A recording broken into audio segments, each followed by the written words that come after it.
kipindi cha wiki hii tunalenga kuongeza uelewa wa watumishi, abiria na wadau wote kuhusu umuhimu wa utamaduni wa usalama wa anga, kukuza tabia ya uwajibikaji katika kulinda usalama wa kila mtu kwa kila siku, kujenga utamaduni wa kuripoti dalili au tabia zozote zisizo za kawaida katika maeneo yetu ya kazi, kuimarisha ushirikiano baina ya taasisi zote za serikali, mashirika ya ndege na wadau wa sekta binafsi, kuimarisha mahusiano na mawasiliano kati ya taasisi na wadau wote wa sekta ya usafiri ili kuhakikisha kwamba usalama unaendelea kusimamiwa kwa uhakika na weledi na kwa ufanisi.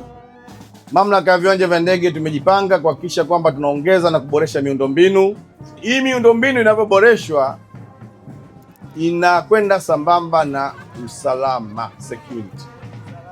Unavyozidi kuongeza miundombinu, manake unatakiwa pia kuongeza kiwango au level ya security ili kuweza kuhimili operations na shughuli mbalimbali ambazo zitakuwa zinafanyika katika viwanja vya ndege.